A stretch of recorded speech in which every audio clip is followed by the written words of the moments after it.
আসসালামু আলাইকুম রহমতুল্লাহ বরকাত। বর্তমান সময়ের আলোচিত দায়ী বক্তা আবু তোহা মোহাম্মদ আদনান, তাকে নিয়ে ঘিরে তার পারিবারিক ব্যাপার নিয়ে বর্তমান সোশ্যাল মিডিয়াতে তোলপাড়। তার স্ত্রী অভিযোগ দিয়েছিলেন যে তিনি অন্য কোনো নারীর সাথে কিছু তার সম্পর্ক আছে। তো ওস্তাদ আবু তোহা মোহাম্মদ আদনান উনি তার ফেসবুক পেজ থেকে উনি লিখেছেন যে স্ত্রীর এই কথাগুলো ভিত্তিহীন, বানোয়াট, মিথ্যা। তো আমরা তার কথাগুলো একটু শুনি। স্বামী স্ত্রী একে অন্যের জন্য মহাব্বতের পবিত্র পোশাকের কাজই শত ডেকে রাখা, যদিও তা ক্ষতবিক্ষত হয়। স্বামী হিসেবে আমি সেটাই আজীবন করে গিয়েছি, আজও করছি।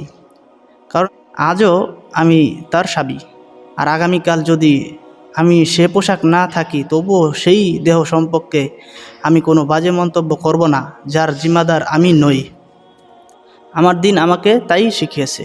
আল্লাহর কসম, আমি তাহাদের প্রতিটি অপবাদ ও মিথ্যাচারের লাইন ধরে ধরে জবাব দিতে সক্ষম। হুজ্জাত সহ বিগত বছরগুলোর একটা জুলুমের ফিরিস্তি লিখতে বলতেও জানাতে সক্ষম। আমি করিনি, আর করবও না। করেও আপাতত দৃষ্টিতে কোনো লাভ নেই, কারণ সমাজে ইউসুফের ভাইদের চোখের পানির দামটাই অনেক বেশি। বরং আমি চাই সেই জবাব মহান আল্লাহ আল জাব্বার স্বয়ং দেন। নিশ্চয় ক্ষমা করা বা শাস্তি দেয়া শুধুই এক আল্লাহর ইখতিয়ার, দুটোর ওজনই ওয়াসিম। ভুল সর্বে অন্ধ ভালোবাসার উপযুক্ত প্রতিবাদ বেশাক আমার প্রাপ্ত ছিল। আমি এরই যোগ্য পেয়েছি, মেনেও নিয়েছি। তবে আল্লাহ কসম, আর না।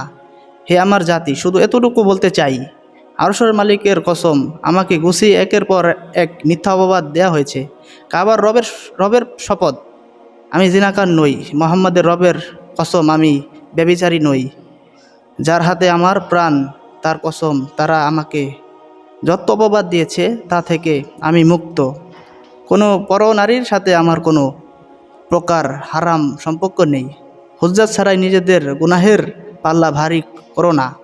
কাউকে জিনার অপবাদ দেওয়ার শাস্তি ৮০টা বেত্রাঘাত। চোখ বুজে গেলেই একটা শব্দের হিসেবে রবের সামনে বুঝিয়ে দিতে হবে, এটা ভুলে যেও না।